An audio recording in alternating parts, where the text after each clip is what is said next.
Hello everyone, welcome to my channel nursing Sakhi. आज इस video के अंतर्गत हम किट्स के बारे में चर्चा करेंगे, जिसके अंतर्गत पीपीएच किट के बारे में आज की ये वीडियो रहेगी।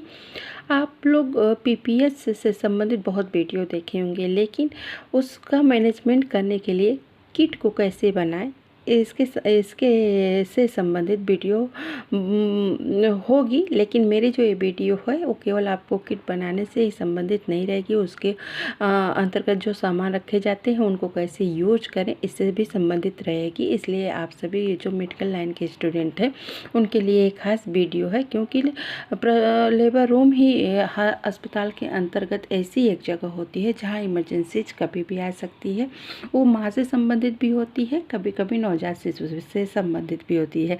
तो ट्रेस तो हम लोग बहुत बनाए रहते हैं, लेकिन किट्स कितने बनाने होते हैं और उन किट्स को सही तरीके से कैसे रखना होता है और किस तरह से उनमें जो सामान है उसका सही समय पे सदुपयोग करना होता है, इन सब बातों के बारे में मेरी इस वीडियो में चर्चा होगी। के लिए आज की यह वीडियो, जिससे कि यह वीडियो बहुत खास होने वाली है, तो आप सब बने रहिए मेरे साथ। और आज जानते हैं पीपीएच किट के बारे में।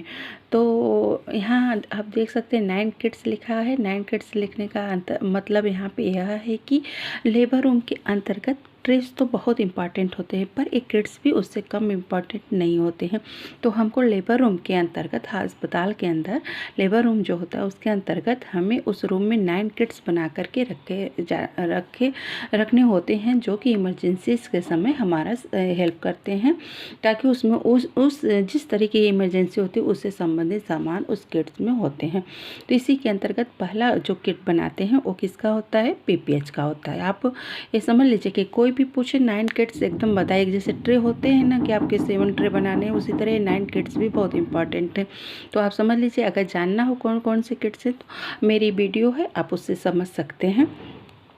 तो आप जाकर के मेरे चैनल पे देख सकते हैं। लेकिन आज के इस वीडियो में केवल चर्चा होगी पीपीएच किट, जो कि 9 किट्स का पहला किट्स यही बनाते हैं जिसे हम पीपीएच किट कहते हैं। पीपीएच का अर्थ क्या होता है? पीपीएच का अर्थ है पोस्टमार्टम हेमरेज। यहाँ पे लिखा है PPH kit consist of all the emergency drug use for management of PPH which easily accessible in emergency situation and help for the early management. कहने का अर्थ यह है कि जो एक किट बनाते हैं उसमें पीपीएच से संबंधित सारी इमरजेंसीज के लिए उसमें सामान होता है, जिसको लेकर के और हम इस पीपीएच जब होता है तो उसको यूज करके और उसे उस सिचुएशन में हम तत्काल सहायता पहुंचा सकते हैं। तो इस तरह से आइए जानते हैं कि क्या क्या सामान इस किट में हम रखते हैं और क्यों रखते हैं। यहाँ पे सामान की इस क्रम में सामान दिया गया है, उसी क्रम में हम जानते हैं। सबसे पहले हमको आरएल और एनएस की, आरएल मतलब रिंगर लैक्टेट, यहाँ नॉर्मल सलाइन की 3 बोतल रखनी होती है। एक कोई 2 रख सकते हैं और एक, क्योंकि आरएल और एनएस यही 2 बोतल पीपीएच में हमेशा चलता है। आईबी सेट की भी 3 पीस रख सकते हैं। आईबी कैनुला जिसका नंबर 16 या 18 होगा, 3 पीसेस रख लें। माइक्रोपोर यानी एक टेप रखें उसमें। कैथीटर जिसका नंबर होगा F40, उसको आप एक रख लीजिए। यूरोपैक एक रखें। कैटगेट नंबर 1 जिसका नंबर 1 का कैटगेट जो होगा उसको एक पीस आप रख लीजिए। ऑक्सीजन मास्क सदैव 1 पीस उसमें होना चाहिए। सिरिंज 5 ml या 10 ml की 2 रख लीजिए। ग्लव्स भी 2 पेयर होंगे। टैबलेट में जो प्रेस्टाल की 600 mg उसमें रख लीजिए। और कंडोम 1 पीस रखिए। थ्रेड जो नॉर्मल थ्रेड होता है, यहाँ उसकी बात हो रही है, वो भी एक पीस रख लीजिए। और इंजेक्शन लिग्नोकेन या जाइलोकेन जो भी आपके पास हो वो भी 1 वायल ज़रूर रख लीजिए। इस तरह से हमने देखा कि इस किट के अंतर्गत ये सामान होते हैं, जिसकी आपको जो भी सामान है, जैसे आरएल या एनएस की बोतल है, जो भी चीज़ें रख रहे हैं हमको उसको एक्सपायरी चेक करके रखनी होती है।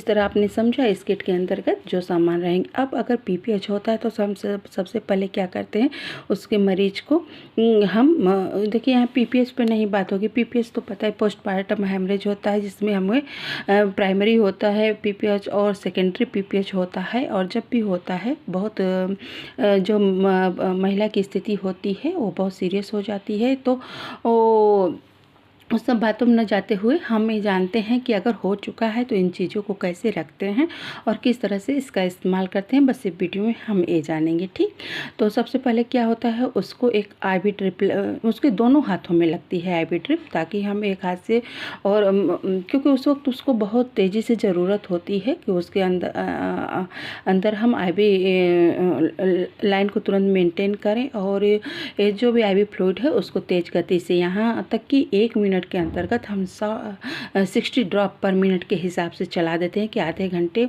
में उसके RL और NS जो होते हैं, आधे घंटे में RL ख़त्म हो जाए, आधे घंटे में NS ख़त्म हो जाए, इस तरह की से ज़रूरत होती है और उस वक्त चलता है। तो RL और NS इसीलिए रखा है कि यही 2 बोतल उस वक्त चलती है। IV सेट और ये जो IV कैनुला 16 या 18 नंबर के इसलिए रखे जाते हैं ताकि उस वक्त कोई इसमें ब्लॉकेज न होने पाए, और ये बिल्कुल, क्योंकि उस वक्त जो फ्लो रेट होता है वो काफ़ी तेज़ गति से चलाया जाता है। तो इस यहाँ पे ज़रूरत सिर्फ यही जो IV कैनुला है इसी से फ्लो रेट तेज़ी से चलता है। या हमको उस वक्त ब्लड ट्रांसफ्यूजन की भी ज़रूरत है तो 16 और 18 नंबर की ही कैनुला लगती है, तो उसके थ्रू हम ब्लड ट्रांसफ्यूजन का भी काम कर सकते हैं इन कैनुला से। तो इसलिए यहाँ पे 16 और 18 नंबर की ही कैनुला रखी जाती है। इस तरह से आपने समझा कि ये सब क्यों लिखा है कि तुरंत एक IV लाइन मेंटेन करनी होती है।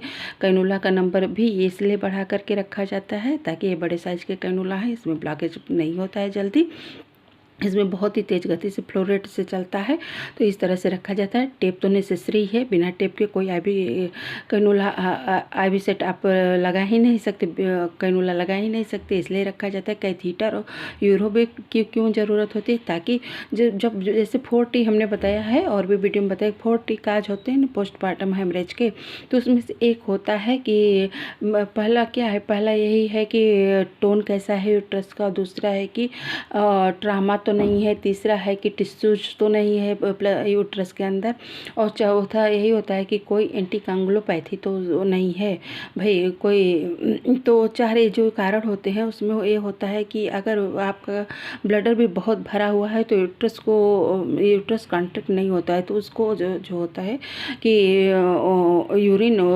उसकी निकाली जा सके, जो भरा हुआ फुल ब्लडर है उसको इम्पटी किया जा सके, इसीलिए तत्काल हम कैथराइजेशन की भी प्रक्रिया करते हैं। जब भी PPH होता है कैथराइजेशन मस्ट भी होता है, डन तुरंत करना होता है। तो इस तरह से ये कैथेटर और यूरोबैग रखा हुआ है। कैट क्यों रखा है कि अगर ट्रामेटिक PPH है तो उसको जो भी उसके पेरिनियल एरिया है, उसके सर्विक्स की एरिया है या वजाइना में कहीं भी अगर ट्रामा है, कहीं भी टीयर है, तो उसको सूचर किया जा सके, इसलिए रखा गया है। क्योंकि PPH जब भी होता है तो हम मानते हैं कि उस वक्त महिला का 500 या उससे आए ब्लड का लॉस हो जाता है तुरंत, और बहुत जल्दी से होता है, तेज़ गति से होता है, तो उसे उस वक्त ऑक्सीजन देने की भी ज़रूरत पड़ सकती है। इसलिए हमेशा ऑक्सीजन मास्क उसमें रहना बहुत ही ज़रूरी है। सिरिंज तो आप समझ ही सकते हैं, जब भी हम इलेक्ट्रोटोनिक ड्रग्स जैसे ऑक्सीटोसिन वगैरह लगाएंगे तो उसके लिए है। ग्लव्स की भी ज़रूरत पड़े, बिना ग्लव्स के तो कोई प्रोसीजर करेंगे ही नहीं।